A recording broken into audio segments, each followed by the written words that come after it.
Good morning, good afternoon, good evening, wherever you are, in whichever part of the world you are. Welcome to this filler in Peace Game 2021. I'm Janardhan from the Anwar Gargash Diplomatic Academy. I handle Gulf Asia relations, and I will be trying to talk to you about space diplomacy, and I've titled it For Earthly Benefits. When I was a child, a young man, I used to listen to Pink Floyd, and all of you are familiar with Brick in the Wall, and the line there says, "Hey, teachers, leave those kids alone." If one were to relate it to space, because human beings today are tapping space a bit too much, I feel, and you can easily replicate that line and suggest that, "Hey, man, leave that space alone." But on a more realistic note, I think it's easier because your peace game is about avoiding conflicts, right? Cooperation to avoid conflict in space, I think, is easier than cooperation to utilize space for diplomacy and development. That's what I feel. So today's presentation has two parts. Part one is space as a new 21st century diplomacy tool, and we will also try and look at how the Asian and the Western space programs have differed. And in the second part, we will link it to what's happening in the United Arab Emirates. The United Arab Emirates rationale for space program and the achievements that have come about in a very short span of time. It's often, very, very evident that we all own something or somebody owns us in some way or the other, but no one owns space, hence the term global commons.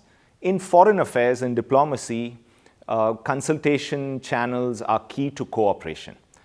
You would all know very well by now that there are thousands of satellites in space. And imagine, there are no rules, and yet there is no chaos. How did this happen? I mean, space cooperation is basically marshaled by informal UN monitors, and this ensures avoiding any collision and collapse of technologies, and that's how we're able to run our lives without major interruptions. And I think the best example of international cooperation when it comes to space or satellites is in the domain of the International Space Station. More than 100 countries have been involved in it, and we've been, the ISS has been serving us for over 20 years now. What is the West, or what has the West done in terms of space diplomacy? In 1961, Yuri Gagarin traveled the world after the space flight. Khrushchev actually sent space dog's pup to Caroline Kennedy.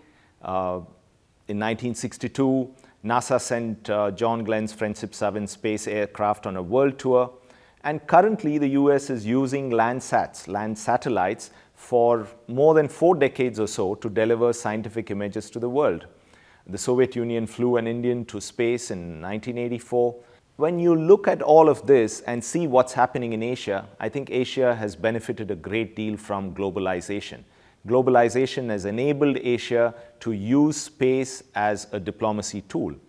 And link it to everything that's happening in your life today. I mean, in our lives, we can't manage without digital technology, right? I mean, so digitization has changed the basic conditions of communication for all.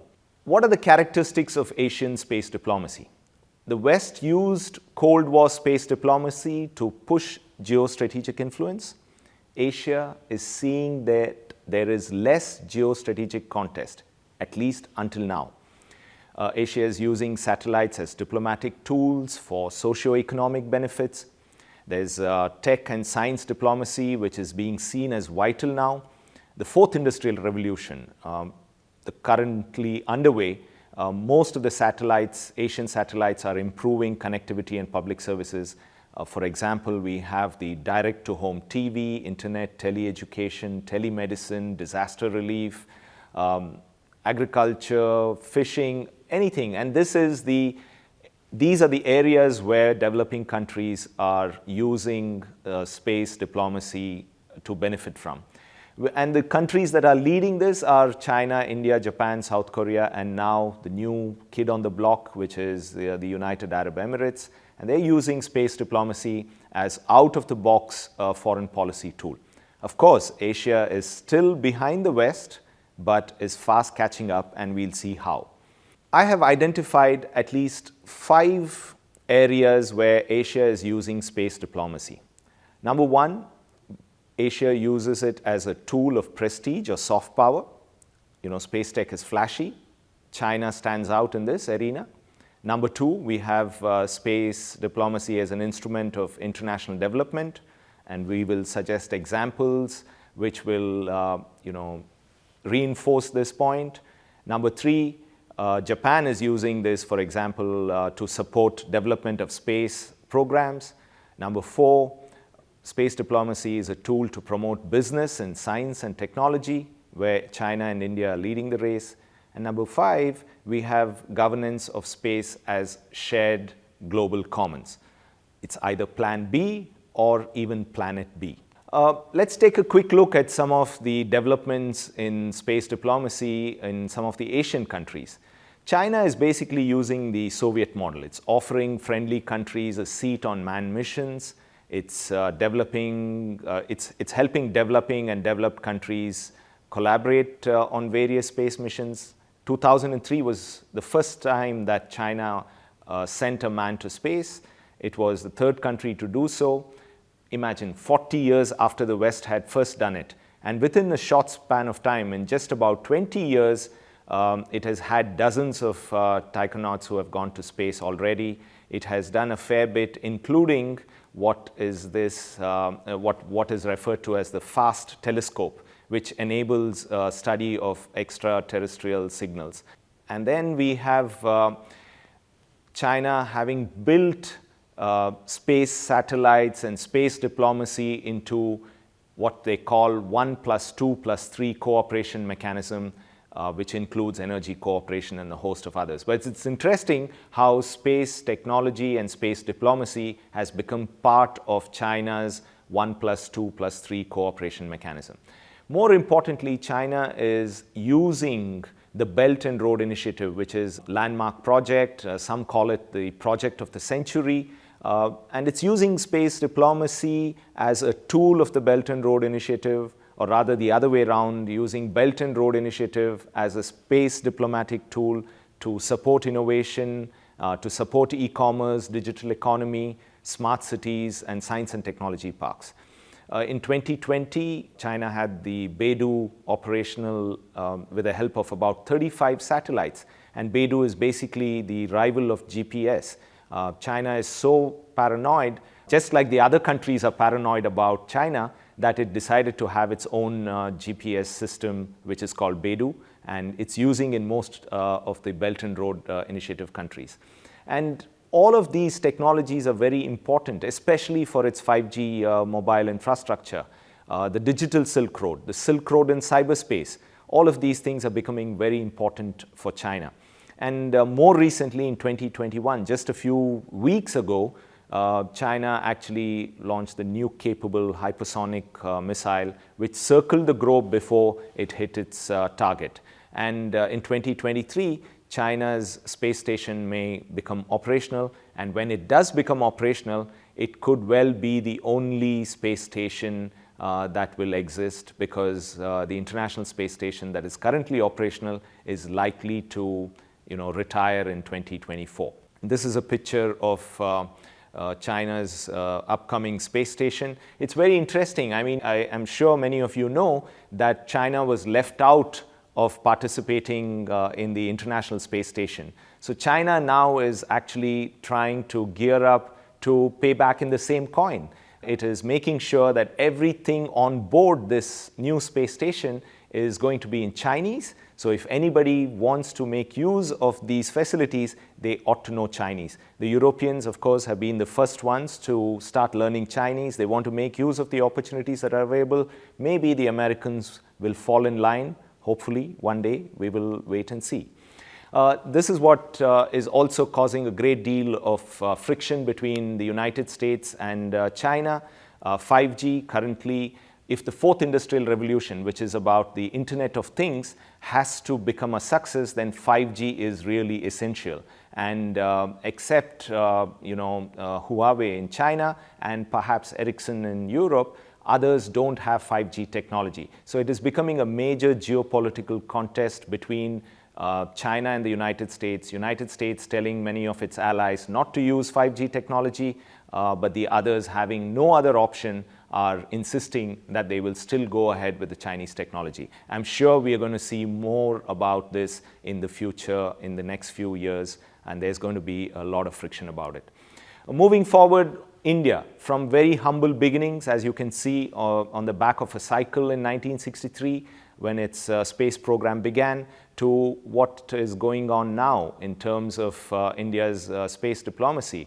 I mean, 2017, India had its South Asia satellite being launched at a cost of about 70 million, which is meant to benefit all of the South Asian neighbors. By 2018, India actually launched 240 small satellites on behalf of 30 other foreign clients. So you can really see the space diplomacy dynamic in this. In 2020, 10 satellite missions were launched, mostly to help with communications, surveillance, etc. And it has a very ambitious plan to put the first man in space from India, an Indian in space, and that's going to be in 2023. And most importantly, and I think this is where India's unique selling point has been, prudently use its resources. So compare the cost there in terms of how much the United States spent to launch its Mars mission, roughly about $670 million, and India could do it with just $74 million. I think India is trying to project to the world that it can get more bang for its buck. And that's the cost of a Hollywood film, by the way, and that's how it advertises in India's Mars mission. Now, a couple of quotes which perhaps will put things in context. Here's a quote from Cameron Hickett. I will give you a couple of seconds to read it yourself before we move on to another quote next.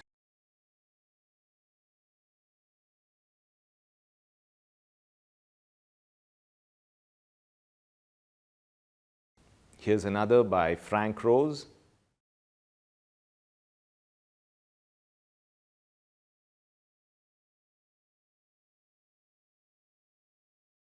Okay, now let's move on to the second part of our presentation, and that's about the UAE and its space program.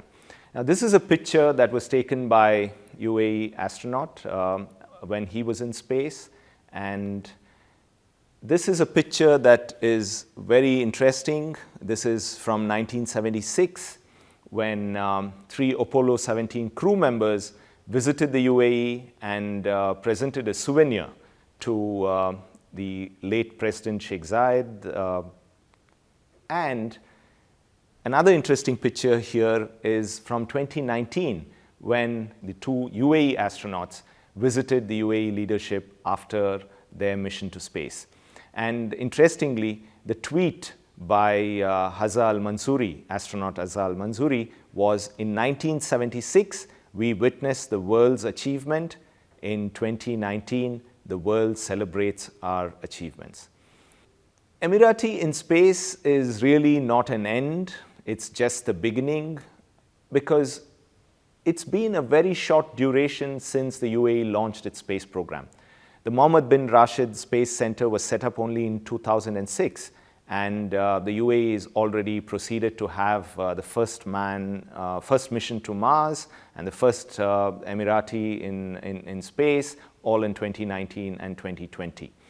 Now, UAE's space diplomacy has benefited a great deal from several countries. Let's take a look at South Korea. I mean, South Korea is again a new kid in the block. It's been rather late starter in the space program, having started in the late 80s. But it has helped, the UAE in terms of developing Dubai Sat 1, Dubai Sat 2, and it also lent a helping hand in the UAE's first homemade satellite, which was Khalifa Sat, and it has plans to move ahead and have a lunar lander mission in 2025. UAE's mission to the space. The astronaut actually flew with a Russian crew. So that's again another good example of space diplomacy for you. And the UAE has had cooperation with Japan. And Japan itself is basically creating new markets for space industries by developing satellites for emerging countries and also involved in disaster management in Southeast Asia. It's important to tell you that most of the launches of the UAE satellites have been happening from Japan. So that's interesting, and that's another area where Japan and the UAE are cooperating. Of course, the UAE's mission to Mars in early 2021 was more about the United States helping in the research process and providing technical assistance, and the Japanese facility being used to launch the mission to Mars. So what are the benefits of UAE space program? We saw one particular slide earlier which talked about the 5 areas where 5 tools of space diplomacy. If we have to link that to the UAE space program, first, the UAE has been using its space program, space diplomacy, as a soft power tool. The reputation of hope, that was the mission to Mars. It's called Al-Amal in Arabic. It promotes the idea of science, advancements in science. UAE is only the 5th country to launch a mission to Mars. It's got a pan-Arab appeal. It was considered to be not just recognition for the UAE, but for the entire Arab world. It also came during UAE's 50th anniversary, and the UAE is trying to sell space as the 4th domain of power. How is it using space diplomacy as a development tool? It has now set up the first Pan-Arab Space Coordination Group.